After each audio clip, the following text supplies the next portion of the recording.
Hello, I'm Michael Steinmacher, Director of the Barr Memorial Library at Fort Knox, Kentucky. Welcome to Authors at Your Library. Tonight, I'm speaking with Tom Young. He is going to be discussing his new book, Red Burning Sky.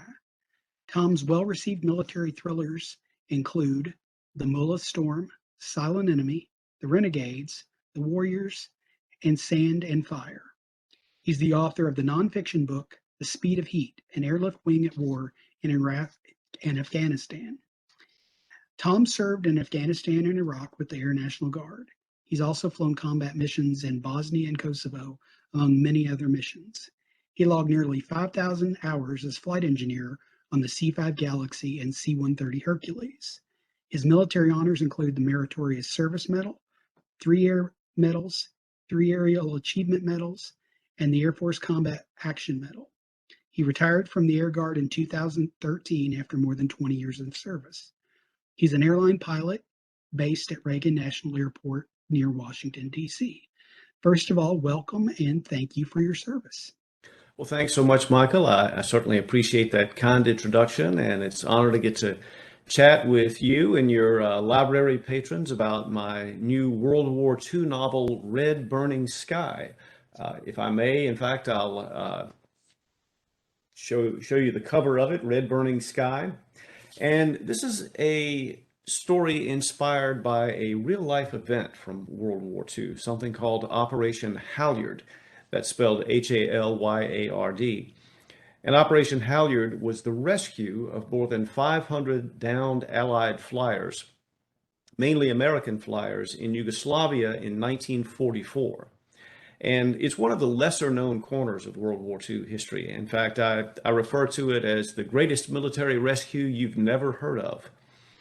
And if you haven't heard of it, don't feel bad. I find that often even World War II buffs haven't heard of it. It was kept under wraps even well after the war. And in a little bit, we'll get into some of the reasons why it was kept under wraps. But maybe the first question that comes to someone's mind would be, wait a minute, what were 500 downed American flyers doing in Yugoslavia to begin with? How did that happen? Well, the answer to that question has everything to do with the target they were trying to hit. These were mainly bomber crews. They were mainly crews of B-24 Liberators and B-17 Flying Fortresses. And they had been sent to hit the German-run oil refineries at Ploiești, Romania. World War II was the first truly mechanized war, and that's why the Allied command decided one of the best ways to stop Hitler's mechanized army would be to starve it of fuel. So that's why these refineries at Ploiești became a high priority target, and for obvious reasons they became a heavily defended target. The Germans defended these refineries ferociously with anti-aircraft artillery and smoke screens over the target and fighter aircraft around the target. And over time, a lot of bombers went down. And I do mean over time. This wasn't just one big raid. There was a large initial raid. But after that, continued attacks on Ploiești went on for months. What would happen was the bombers would damage the refineries. The Germans would make repairs and put the refineries back online, and the bombers would come right back. And this cycle just kept going on and on and on. So a lot of aircraft got shot down. The bombers' egress and ingress routes to and from the target took them over Yugoslavia. Initially, they were flying out of North Africa, and then they were flying out of Italy. And to be more specific, these egress and ingress routes took them over a region of Serbia called Ravna Gora. And that's where a lot of the downed airmen parachuted out of their stricken aircraft and landed. And when they did that, they were parachuting into a very complicated situation on the ground. At that time in Yugoslavia, you had a civil war going on in the middle of a world war. You had two main guerrilla factions. One was the non-communist royalist Chetniks, led by General Draza Mihailovic, and the other was the communist-leaning partisans, led by Joseph Broz Tito, and they were favored by the Soviet Union. And when these two groups were not fighting Nazis, they were fighting each other. And history tells us that eventually the partisan side won, and Tito formed a communist government in Yugoslavia. But to get back to World War II, Both of these guerrilla factions sheltered downed Allied flyers, but it was mainly the Chetniks who were most instrumental in making Operation Halyard a success. And these guerrillas and the villagers who supported them were very brave and very generous in their support of American airmen. As far as their bravery is concerned, of course, you can imagine what would have happened to a farm family if the SS or the Gestapo had caught them sheltering Allied flyers, and Yugoslavia was German occupied at the time. But also, it's important to remember that these people were poor to begin with, and now they have all these extra mouths to feed, literally falling from the sky, and still they did everything they could to feed and shelter these downed airmen. But as time went on, and as the numbers of downed flyers grew into the hundreds, the situation just became unsustainable. They had to have been running out of places to put these guys. They were hiding them in haylofts and cellars and attics and barns and stables. And it was just a matter of time before the Germans were going to come through. And if they had probed every haystack with a bayonet, you know what would have happened. The flyers would have become POWs, and the people who helped them would have become dead. So something had to change. And that's why the forerunner of the CIA, the U.S. Office of Strategic Services, the OSS, parachuted officers into Ravna Gora to organize an effort to have the down flyers and the guerrillas and the villagers build dirt airstrips by hand so that C-47s, the military version of the DC-3, could come in and land in German occupied territory and pick these guys up right out from under the noses of the Germans and fly them out in a number of shuttle flights back to Italy. And they did it. They made it happen. And they had to use fixed-wing C-47s because back then the helicopters did exist, but they were in their infancy. They were very small and by today's standards, very primitive. They didn't have much payload they could carry. So for an operation like this nowadays, you might use vertical lift aircraft, but that was not an option back then. So they had to build airstrips where fixed-wing aircraft could land. And what they pulled off with C-47s and World War II technology would be challenging even now with modern aircraft and night vision goggles. I'm an old airlifter myself. I was a flight engineer on C-130s and C-5s, and based on that experience, I could tell you that what they did would be tough even now. But they did it because they didn't know they couldn't do it. I often say they didn't realize this was impossible, so they went and did it. It was an astounding success. They didn't leave anybody behind. They rescued more than 500 flyers over a period of months. And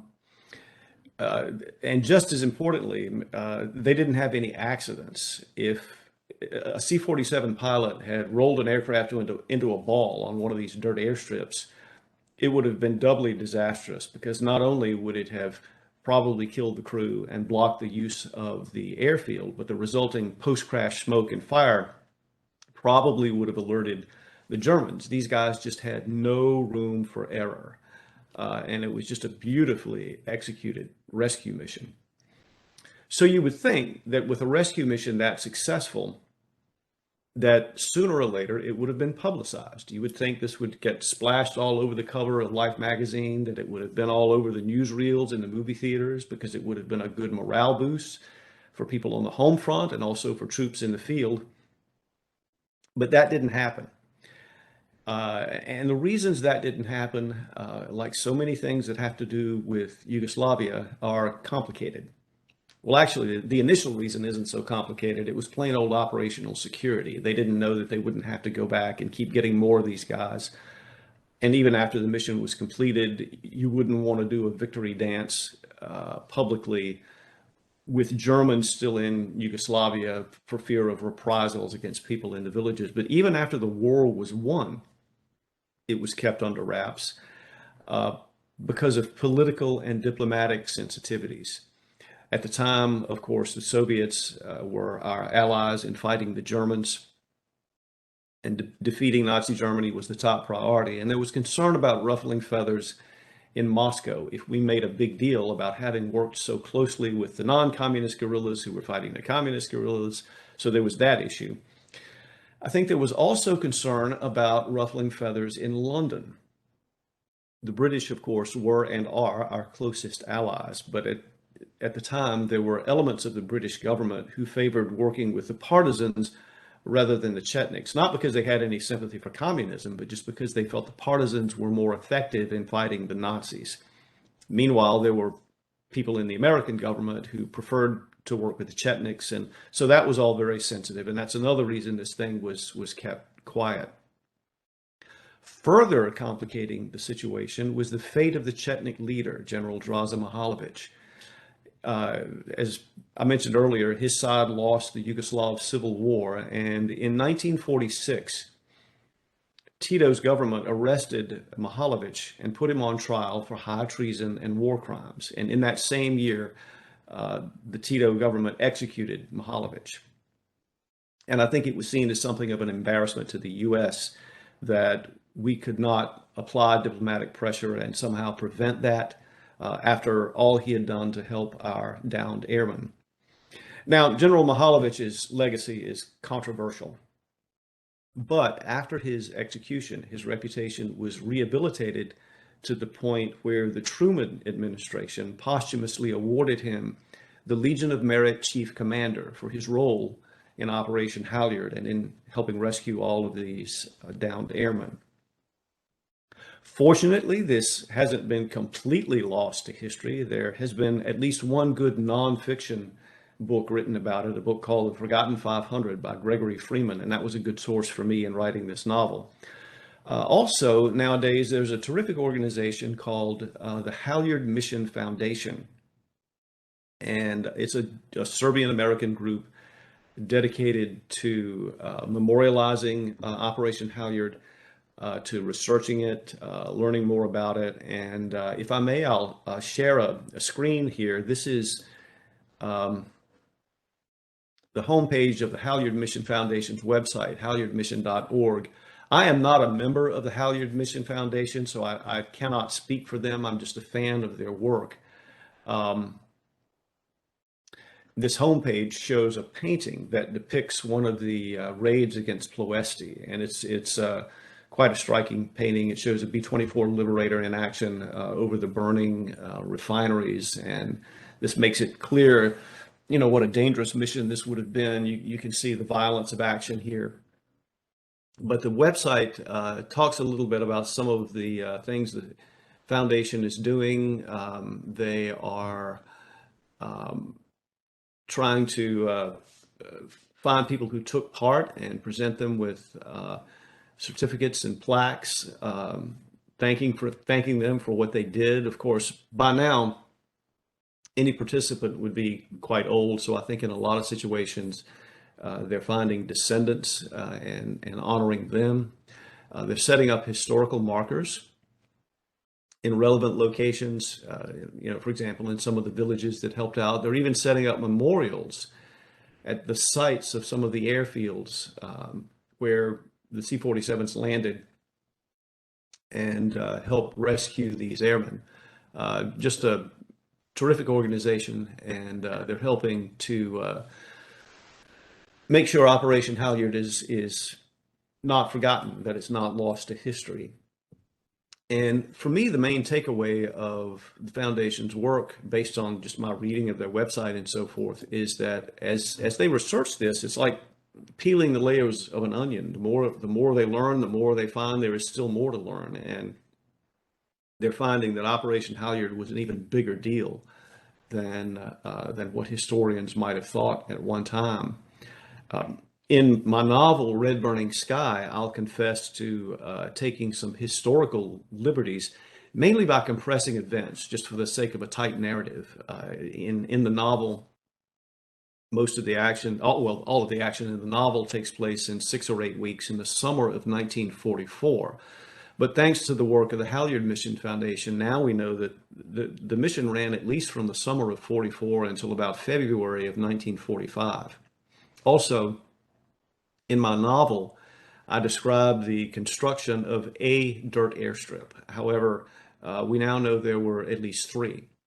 So the point is, if you read this novel and the events in the story seem extraordinary, what happened in real life was even more extraordinary. This is just a heck of an operation, and it's terrific that that it's being memorialized this way. So that's the historical background. And now that I've talked a little bit about the history, if I may, I'll shift gears a little bit and tell you more about the novel itself. In Red Burning Sky, I tell the story of Operation Halyard through the eyes of three main fictional characters.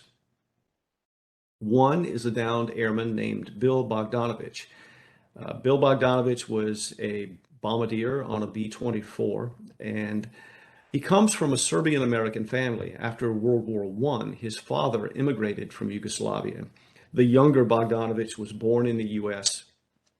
He thinks of himself as entirely American, entirely a man of the modern world. He's never been in Yugoslavia before. And the father's nostalgia for the old countries and the son's disdain for the old ways have always been a source of friction between them. But now suddenly the younger Bogdanovich has a B-24 blown out of him, and he finds he's dependent on people just like his dad for his very survival. And over time, he learns to appreciate why they are the way they are and why they do things the way they do. So that's his character arc.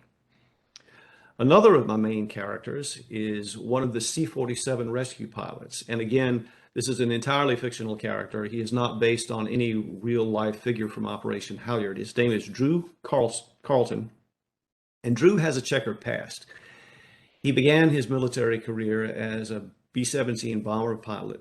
But when his unit deployed to England and began hitting targets in occupied Europe, on 3 occasions, Drew aborted his mission and turned around rather than dropping his bombs on his target. And in each case, he did so for mechanical reasons, but sometimes maybe there was a gray area about whether it was really necessary to abort the mission. And that earned him the reputation of a coward. So he sees volunteering for this very dangerous Operation Halyard as a way to redeem himself. He had been sent back to the U.S. to work as an instructor rather than to stay with a combat unit because, you know, despite his lack of aggressiveness, he was a good pilot. So he was sent back to the U.S. to work as an instructor. So now he's volunteering for Halyard to try to redeem himself, to find his courage and get back in the fight. And that's his story arc. The third main character is a very young Yugoslav guerrilla named Vaza, who takes part in Halyard. And believe it or not, that character was inspired by someone I knew. But in the 1980s, when I was a student at the University of North Carolina at Chapel Hill, I took a terrific course in Russian novels. I don't speak or read any Russian. The course was taught in English translation. And this was a course in 20th century Russian novels, all of which had been banned by the Soviet Union. And the professor was a gentleman named Dr. Vaza Mihailovich. No relation to General Mihailovich that I know of. That's a common Serbian family name. And Dr. Mihailovich just kept us spellbound with these novels and with his own story. In his teenage years in Yugoslavia, he had picked up a rifle and fought against Nazis and communists at the same time. And his was a classic American immigrant story. He was quite a gentleman. His side lost the Yugoslav Civil War, and when that happened, he found it prudent to leave Yugoslavia. So he spent 5 years in refugee camps in Germany and in Italy. And finally, in 1951, he made his way to the U.S., and when he arrived in New York Harbor, they gave him an envelope with $50 and a bus ticket to Kansas City. He rides the bus to Kansas City, gets a job that he doesn't like, so he moves to Detroit, takes a job on a Chrysler assembly line. And while working that assembly line, he paid his way through college, and he got his undergraduate degree and his master's and his PhD. And he became a respected scholar of Russian and East European literature. And that's how he came to be my teacher at UNC. Quite a story. In his later years, he wrote poetry and short stories, and he did an English translation of an epic Serbian poem called The Mountain Wreath, which I refer to in Red Burning Sky. He marched for civil rights, and he became an avid fan of Tar Heel basketball. I don't think he was a soldier by nature. He was much more interested in reading and writing and literature. He was more in his element, sitting by the fire with a glass of brandy and a good book. But in his youth, he picked up a weapon and did what he felt he had to do, and you really have to respect that. And so naming my character for him is my way of giving him a sharp salute. He didn't talk to us much about his combat experience. So the combat that my character Vaza experiences is my imagining of what someone in that situation might have experienced. And there's a sad story about Dr. Mihalovich's brother, who served in a different guerrilla unit, and his brother just disappeared. The family never found out what happened to him. And that just gives you an idea of the sacrifices that these people made at that time. So that's the background of my novel, Red Burning Sky. And again, I thank you for the chance to talk about it, and I'll open it up for questions. Well, thank you. I'm really curious where you got the idea to do this book. Well, I've always been interested in World War II history. My grandfather served in World War II. He was a mechanic on the B-17 Flying Fortress, and I grew up hearing his stories. But more recently, I got interested in the special operations missions of World War II, missions carried out by the American OSS and the British SOE, Special Operations Executive. And I started researching some of the things that they did. And when you do that, Operation Halyard is quite prominent in the things that come up. Not every mission the OSS and SOE did was as successful as Halyard. Both of them did some really swashbuckling stuff, and some of it was quite dangerous. All of it was quite dangerous. And in a lot of the missions, agents and officers were lost.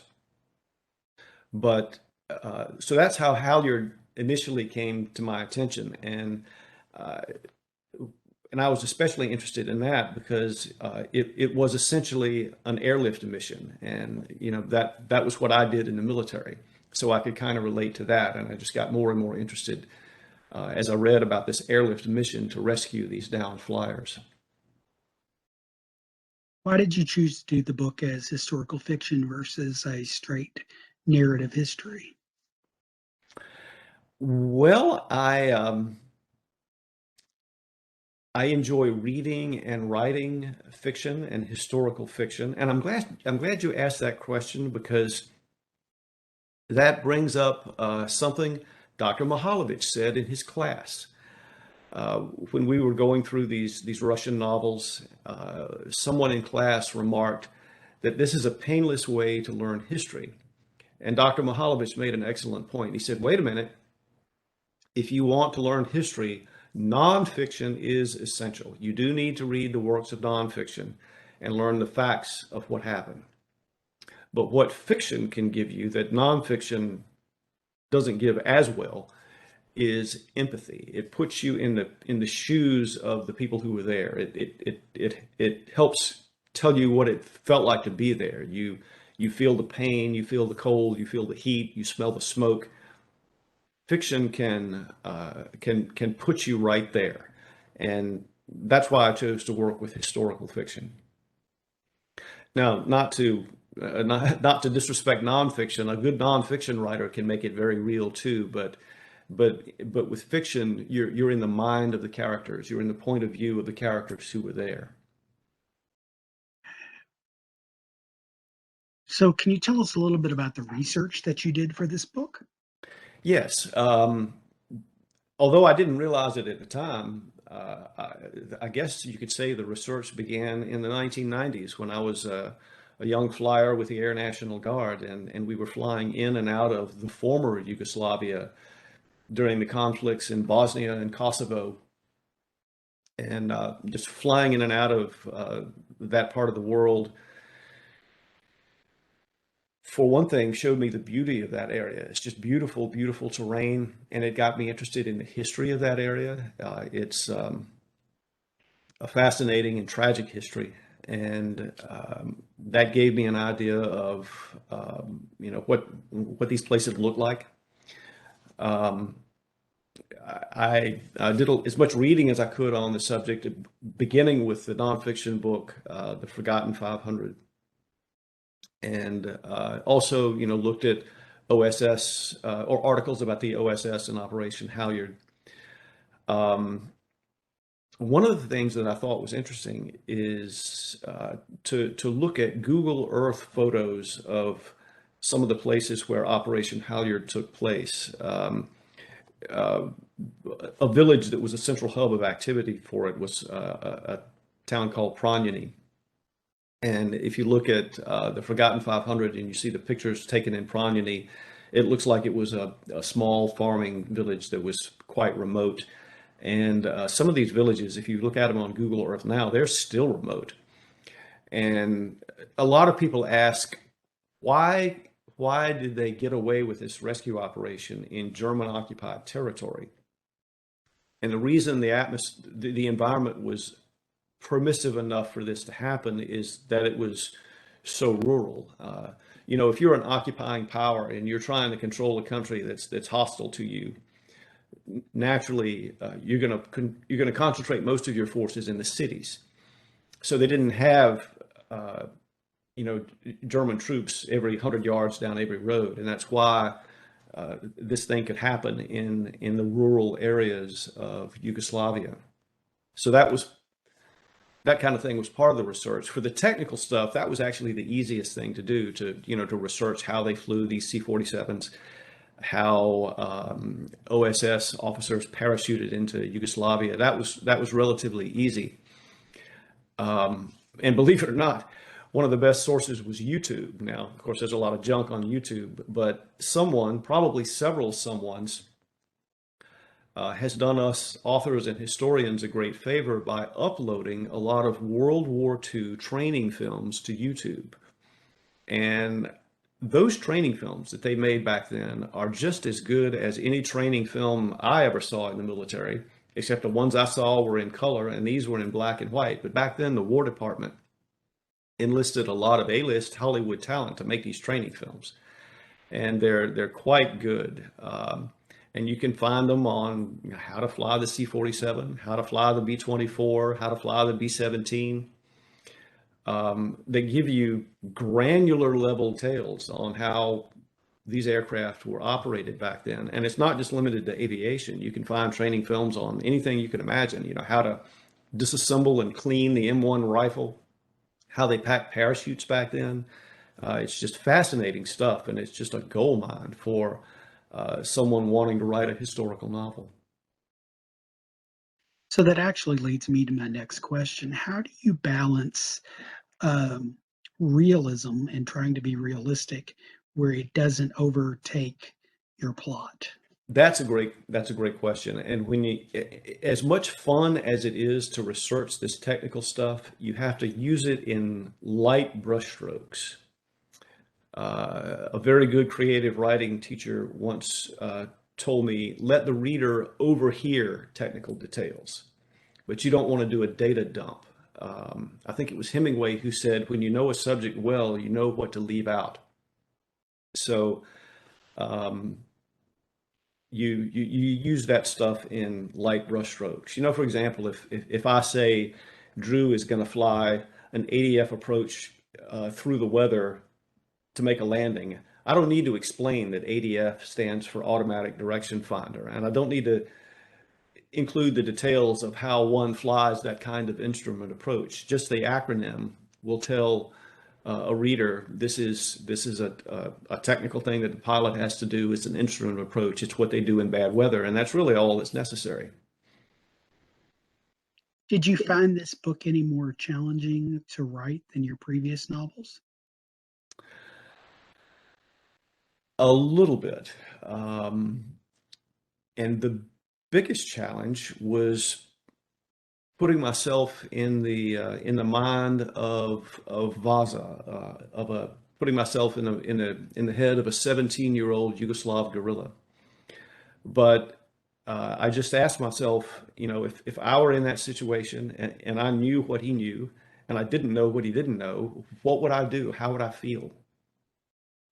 My character, Vaza, finds out that he may have lost his family in a German reprisal raid. How would I feel about that? That was the biggest leap of imagination. But I think Vaza was also my favorite character, and I've heard from readers who say that that he was the most relatable character, and that's good to hear because maybe I was successful in imagining what it would be like to be in his shoes. So I always ask one bit of an oddball question in these when we do things like this. So I'm curious, how is being an author like being a flight engineer? Or can you draw any correlation whatsoever? Oh, they're two vastly different fields. Um, they are two very different things. But I can think of one thing they have in common. For both, you need an eye for detail. If you're a flight engineer or if you're a pilot, it's important not to miss the little things, small things that can be a sign of trouble later.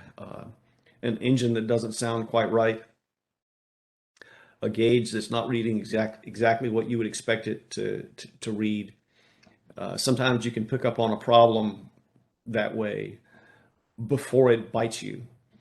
And the writer needs to have an eye for detail, to notice the little things that put you in a scene that help you, as I said, smell the smoke, feel the pain, feel the cold. So, yeah, I would say that eye for detail is something that both of those jobs require. Well, Tom, I want to thank you for taking time to talk to us tonight.